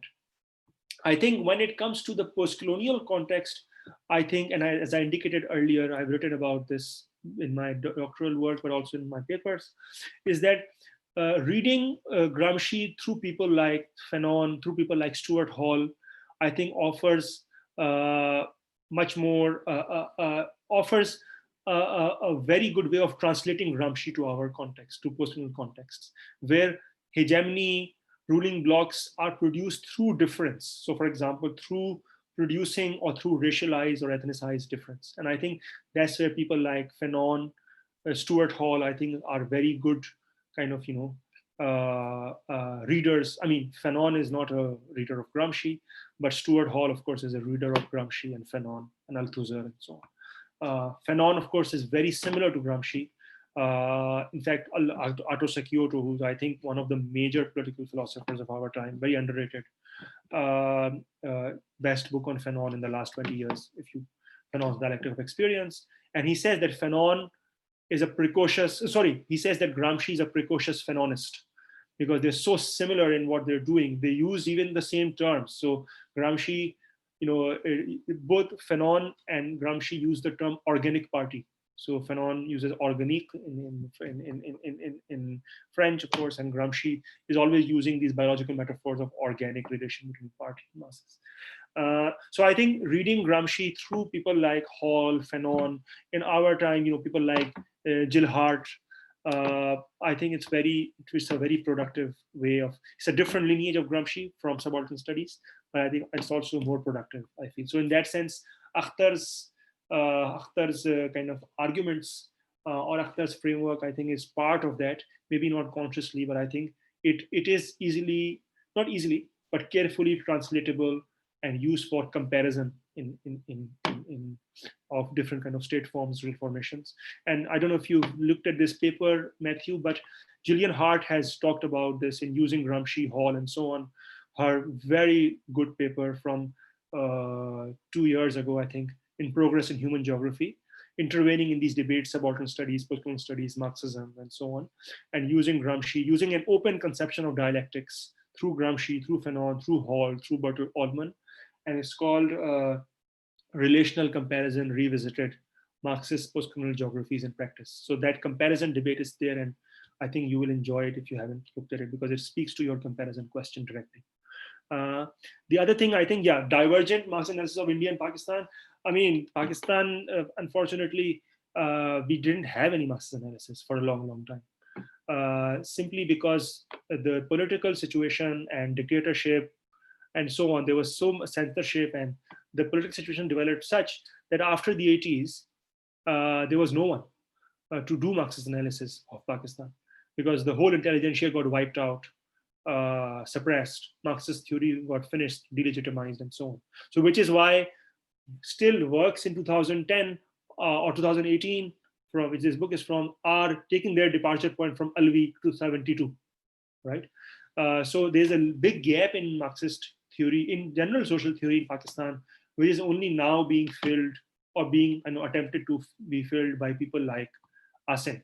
So, and Aasim also says this in his book, right? That he says that in his preface, I think, that he hopes that the book is a kind of turning point for scholarship on Pakistan, and that this book, helps people in Pakistan, scholarship in Pakistan, turn a corner.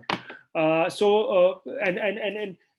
Pakistan has not had Gramscian analysis. In fact, I think the best Gramscian analysis of Pakistan before Alvi were people like Iqbal Ahmed, Ayyaz Ahmed, who then migrated to India. During the Zia dictatorship, Ayyaz went from Pakistan to India. And one of the finest Gramscian analysis, Marxist Gramscian analysis of Pakistan is Ayyaz Ahmed's essay from 83 on, or earlier, on the Bhutto era. It's in the book Political Economy of Praetorian State by Hassan Kardezi. And it's, I think, one of the finest kind of conjunctural analysis, very much in the tradition of Gramsci, in the tradition of 18 Brumaire, Marx 18 Brumaire, of the contradictions of the Bhutto period, the mass mobilizations, the changes within the state and the social formation, and then how that eventually leads to the quasi-fascist dictatorship of General Zia. And it's interesting that it's Ayyaz who does that and then moves to India and then does some of the seminal Marxist Gramscian analysis of Hindutva in India. And then that whole tradition, there's a huge gap. There's a whole lost generation. And I'll talk about this later when I do my talk next week on the eclipse of left and labor politics. There's a whole couple of generations missing in the 80s, 90s. And then the new generation of Marxist scholars starts emerging with people like Aasim and Sajjad. And then, of course, many of us who, some of us who are here, myself and so on, we are all students of then the Aasim generation of deaf people. So there is a big gap in Pakistan, which is why India has had a much more vibrant and continuing tradition and genealogy of social science research, Marxist analysis, Gramscian work. And in Pakistan, we suffer from long dead generations. Yeah, I put it like that. I don't know if that answers your question, but yeah. So we have two questions in the queue and about 20 minutes left. So if you don't mind, Ayyaz, can I pose both of those to you that you can take them at once? So Yuan is saying, thank you for the fascinating talk.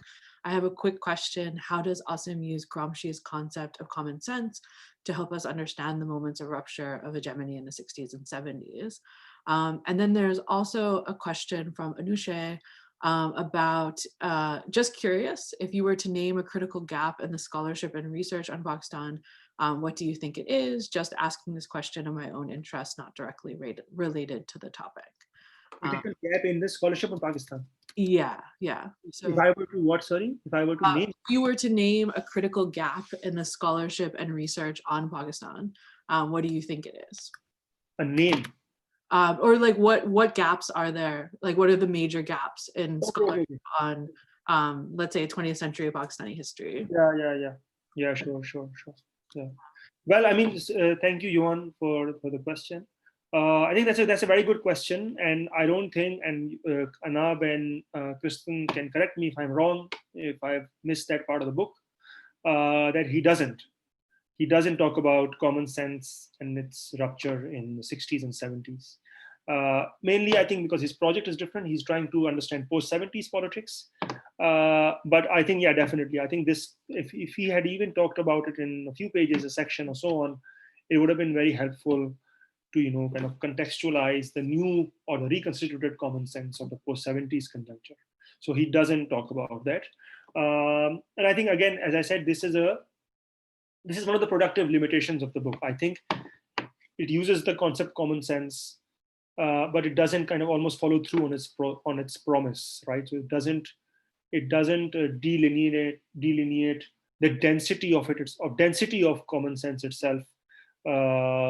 So there's a lot of work to be done in that. And then I think people have written about 60s, 70s commons, the popular commons in the 60s, 70s. People are now writing about it more and more. I've written a bit about it in my dissertation. People like Kamran Asghar Ali have written about it. Sajjad has written about it. People like Anushe Mallick, who's a labor historian of Lahore, who are writing about it, has written about it, but not Aasim is with regard to the 60s, 70s.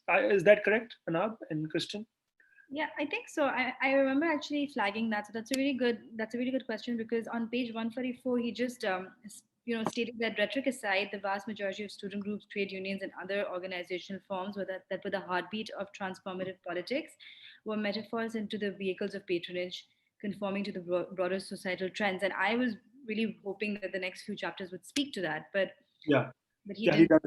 But could you like I don't know, what do you think he would say? Because I am actually interested to understand how he would classify these movements, because they're such an important juncture of his book. No, I mean, and sorry, and one name which I mentioned, did not mention is Numan Ali's thesis on the peasant movement in Hashtnagar from last year, wasn't it, when he defended it, or the year before, from University of Toronto. And you can look up his thesis. So he talks about the peasant movement in the northern areas of Pakistan. And there, of course, because it's focused on that movement, he talks a bit about ideological kind of articulations of that as well.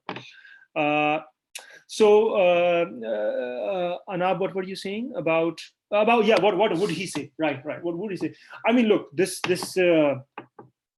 I will talk a bit about this next week as to what was happening at the popular level in the 60s, 70s, very briefly. But there were all kinds of conceptions and common sense or ruptures up in the air, right? There was there was a conception that there will be revolution after 71, there was a conception there will be the revolution is around the corner in Pakistan, in Karachi. There was and also within these kind of conceptions, there was also differentiations between different levels of the organized left or the labor movement, right? So I'll talk a bit about this next week, but how the rank and file, and Ahmad Azhar talks about it, we discussed last week, how the rank and file was imagining, takeover, or like their practice was, related, but also distinct from what maybe the upper echelons were doing, right?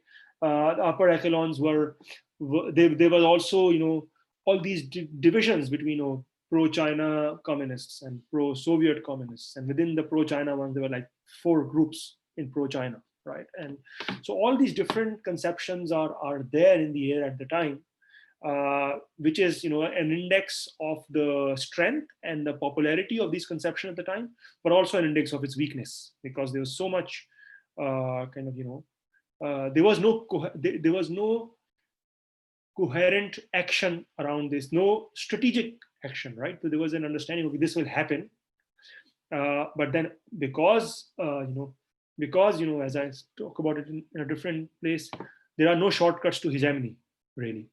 And because there are no shortcuts to hegemony, the ruling class can disperse and dissipate all of this stuff, which is kind of what happened, right? And Aasim talks about it, and I'll talk about it in more detail next week.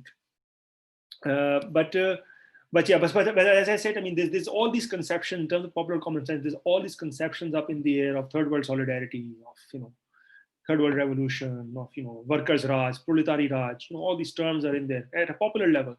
People taking over factories. The two biggest factories in Karachi get taken over for a month, right? The 2 biggest factories, and then the military operation which happens against those, that's the death knell of the labor movement, right? As Kamran and others have talked about. Then there is a lot of hopes with Bhutto, right? Roti Kapda Makan, there's a lot of hopes with that. And then once Bhutto betrays the working class, that sets off a demoralization, which is almost unimaginable, because we had invested, parts of the left and the working class had invested so much on this figure, and when he flips, it leaves it completely kind of demoralizes the working class for a long time, and then ethnic populism comes on the back of that. Soviet Union falls, and there's a 1, 2, 3 punch, and everything is gone. Right? This is a summary of my talk next week. But yeah. So this is kind of what is happening. I mean, I don't know if that answers the question, but this is kind of what is happening. I mean, for sure, these are really great examples of the cohesion that was. I'm just wondering, and I know I'm really interested in the 60s period, like that time period stuff. But like, are there any examples of, like, again, using Aasim's use of this concept of cohesion and consent? Like, was there stuff that was, like a accommodation of politics from the subordinate class, like, or was it resistance? Was it So yeah, that's a very good point. So, and again, I will talk much more about this in next week, but the 69 labor ordinance, which comes in, for example, under General Yahya Khan, which is very much a response to the subordinate upsurge, insurgency almost, that legal instrument or legal framework of trade unionism itself becomes what I would say a mode of transformismo, a mode of dissipation and dispersion. And how that happens, I'll talk much more in detail about this later, but very much is to how it structured trade unionism, right? So these two things are happening side by side.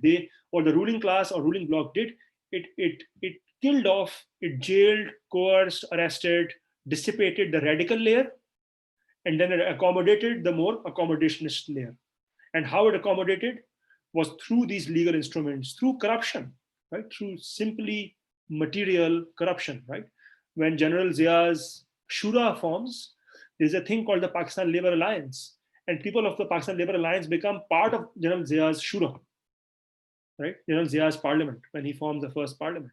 So all these mechanisms, are taking. So all this is a multi-faceted, multi-layered process which happens throughout Pakistan, and then especially in Karachi with the onset of the Afghan war and violence as well. So yes, absolutely, those tendencies are there, accommodationist, absorptionist, resistance. But at that time, the dominant part is the resistance part, right? But then, of course, the ruling class reacts because they know that if it's not, if we don't control this, then this is just going to get out of hand. And that is why the first step in the reconstitution of hegemonic power was coercion, massive coercion, right? I will talk. Sorry, I keep repeating this, but this is my next week's talk. But there's a point, I'll come up with the correct figures later. But around Karachi Central Jail at that point has a capacity of about 1,500 people. Karachi Central Jail, and out of those 1,500, about 1,200, 1,250 are trade unionists, are labor people, right? So this is Bhutto time, right? Yahya time, and then Bhutto later when he bans the NAP, right? The National Army Party. So all these things are happening at the time, right? So this is another contention. So, Anab, is that okay? Yes, thank you. Thank you. Yeah. That was very helpful. So this is another contention. Actually, this is my disagreement with Aasim. Sorry, let me turn on the light. This is my disagreement with Gramsci, with Aasim, which is that if you read Gramsci, if you read all of Gramsci front to cover, he never uses the term counter hegemony. Never. Not a single instance where he uses the term counter hegemony. And this is a very interesting point. This is a very interesting point. And it's related to what we were talking about earlier: common sense, good sense, false consciousness, true consciousness. Because hegemony and then counter hegemony, the conception with counter hegemony, the meaning comes across that there is a hegemony, hermetically sphered hegemony, and then there will be a counter hegemony, which is like totally opposite that, right? While what Gramsci is saying that within that hegemony and the common sense which is inculcated, there are contradictions. So what emerges is an alternative hegemony from within the contradictions of that ensemble, right? So to give a general example, socialism emerges from within the contradictions of capitalism itself. It doesn't come from outside, if you see what I mean, right? So it emerges from within the immanent contradictions of capitalism itself, very crudely speaking, right? This is why Gramsci never uses the term counter hegemony, and a lot of the Gramscian literature uses it, and I have a beef with that because that, and the philological literature in Gramsci is showing this, that the term counter hegemony is very much against Gramsci's understanding of ideology, politics, and so on, right? On this question of counter hegemony, it's a very good essay from Chantal Mouffe when she was still a Marxist and not a post-Marxist, when she was an Althusserian. It's an excellent volume, in fact, from 79, I think. It's simply called Gramscian Marxist Theory, and the essay. Hold on. The essay is called Ideology. Ideology. Hold on, I'll just get the reference for you.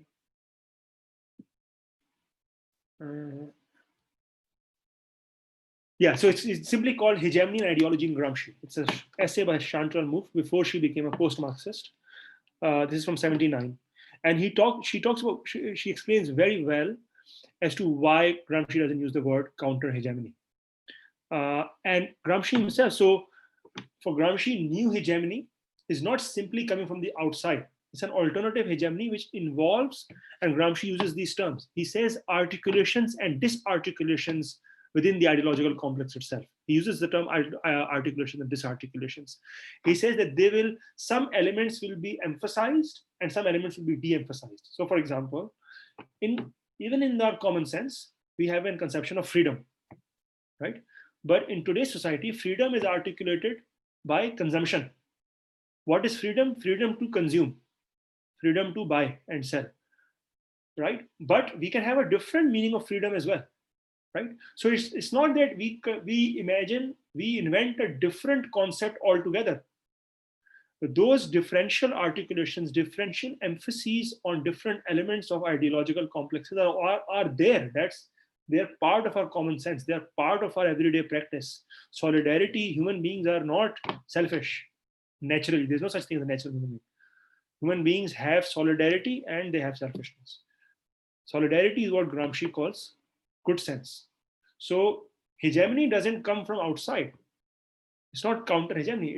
It emerges from within the inherent contradictions of an existing hegemony, which is why Gramsci never uses the term counter hegemony.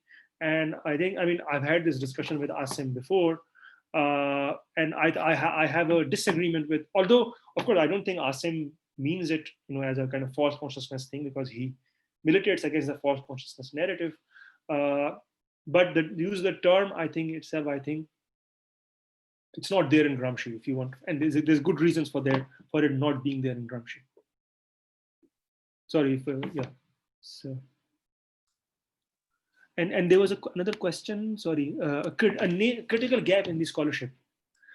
Well, in Pakistan, as I said, there's a long gap in the social science tradition generally, and the critical social science tradition especially. So, our critical social science, our Marxist social science is very much stuck in a very, second international understanding of Marxism, which dovetails very much with modernization theory understandings of social change, very linear, teleological kind of Marxist theory, which is why so many Marxists, so many people of the left became so easily accommodated with the end of history and neoliberalism later, right? Because they had such a stageist conception of history. Pakistan was always behind. What Pakistan needs is not, Pakistan needs not revolution, but bourgeois democracy. And I don't want to discount the importance of the civil-military divide. I think it's very fundamental to Pakistan polity. But there is a certain kind of teleological understanding. First, there will be democracy, then there will be industrialization, then there will be proletariat, then there will be revolution.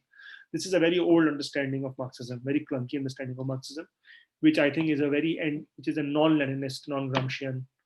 In fact, and it masquerades itself as orthodox Marxism, but in fact, it's not orthodox Marxism. Orthodox Marxism is actually very flexible and very creative. So we have this older conception of what social change is, which dovetails very much with modernization theory, Weberian understandings of social change and social formation. And the new trend now, of course, as many people like myself, Anab, and so on, are now going back from trained in the Anglo-American academia, is the new trend of the bad kind of post-structuralism and the bad kind of, I think, the reductive kinds of post-colonialism. And I say this as someone who identifies with the post-colonial tradition, but with a kind of Fanonist, and as I said, as a Gramscian, Jill Hart, Stuart Hall understanding of the post-colonial tradition. And that, of course, is what I indicated earlier. That's why Aasim's project is so fresh, because it moves away. It doesn't shirk the responsibility of general or universal theorizing in favor of some narrowly defined obsession with so-called micropolitics or the everyday. He situates these rhythms in wider contexts without sacrificing the complexity of the particular. You see what I mean? So now we have a big gap in Pakistan. So we have all the older Marxists who are all mechanical, all the older, which dovetails with kind of certain understandings of with certain modernization theory, the hangovers of modernization theory, end of history, and so on. And then we have a new crop coming up, which is all about micropolitics and all about microaggressions and the whole hoopla around this new kinds of politics, which are very much kind of accommodationist to neoliberalism. So I often say that there's a very nice passage in Trotsky's The History of the Russian Revolution, where he defines uneven and combined development, right? So he says, in the language of his time, he says that the barbarians go in one step from having crossbows to having machine guns. So this, because we are, kind of, a third world country where these intellectual cultures, there's a gap, and then these intellectual cultures also percolate from the American academia or Western academia with a gap. We've gone in one big leap from Weber and Durkheim to Judith Butler and Foucault, and there's nothing in between, right? There's no, the mediation in between would be Lenin, Gramsci, Lukács, Althusser, Sartre, Merleau-Ponty, Fanon. That's the lineage from which people like Althusser, of course, people like Butler and so on are emerging, but we don't have that. And that is one of the critical kind of translational roles that Marxists of our generation, the critical sources of our generation in Pakistan have to perform in Pakistan to kind of bridge that gap, both theoretically and politically, if you see what I mean. So sorry, it is again a long answer to this question, but I think this is how it is. I don't know if that answers the question. Thank you so much for that. I think that was really engaging and interesting and a lot to think about between now and next session. So unfortunately, we'll have to conclude the conversation here because we're out of time. But I would like to just wrap up by thanking the History Department at the University of Toronto for funding this event. I'd like to thank Anub Joffrey for all the organizing work that she's done to make this possible and for her really insightful, smart comments. And to our masterclass leader, Dr. Ayyaz, for this great discussion, and to all of you for taking the time out of your day to participate in this conversation with us. So I'm looking forward to seeing many of you again next week at the same time for the public lecture, which is entitled Class, Space, and Crisis in Karachi. And it's based on Dr. Mallick's research. So please do feel free to get in touch with me if you have any questions about next week's public lecture or if you need the Zoom link. So thanks again, everyone, and see you soon. Thank you so much, Anab. Thanks a lot. Thank you for organizing this. Thank you for all the engagement. Aasim couldn't make it, but I'm sure he'll be very happy. I'll share this video with him when it's available. Amazing. Thanks for that. Thank you, everyone.